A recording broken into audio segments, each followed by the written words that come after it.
Wewe unajua umeshtakiwa wewe? Alex Mwakideu, unajua umeshtakiwa na Burale? Unajua Burale amefile kesi na anataka umlipe 20 million akishinda hiyo kesi. Do you know that umeshtakiwa wewe? Washumbe, acha nikwambie ukweli ndugu yangu.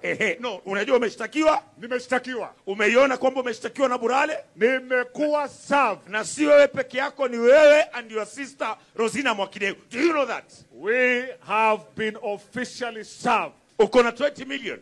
Sina. Sasa anza kutafuta 20 million.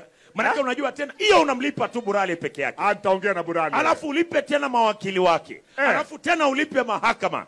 So kwa ufupi anza kutafuta kama 30 million. Do you have 30 million? Sina. Bas. Wewe jua umeshtakiwa.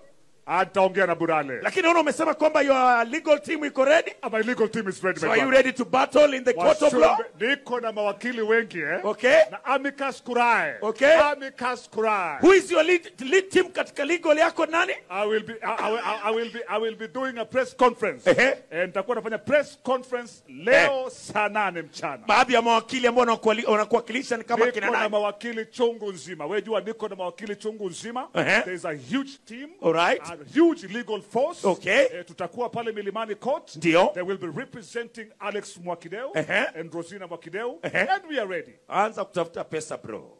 Anza kutafuta pesa. Washumbe ndugu yangu, unajua maisha yangu yote bro. Maisha yangu yote tangu nizaliwe. Jina langu halijawahi kuonekana mahakamani. Okay, bas. Kwa mara ya kwanza unasimama kizimbani. In my whole life utasimama kizimbani. Vitu viwili sijawahi kufanya. Sijawahi kulala ndani. Either ni seli ama ni jela. Ya pili. Jina Alex Mwakideu halijawahi kuwa mahakamani. Basi ishafika wakati wake umefika. Utasimama kizimbani. Maana mimi nishai kusimama mbele ya jaji. Naam. Unaulizwa Alex Mwakideu. Ndio. Unakubali mashtaka ambayo yako mbele yako? Nakataa. Na mashtaka haya bila shaka ameletwa na Burale. Nakataa. Anasema umemharibia jina na kumchafulia jina. Unakubali ama unakataa? Nakataa. Uko na mashahidi? Niko nao. That's what's trending this morning. Wapigo tena zaidi.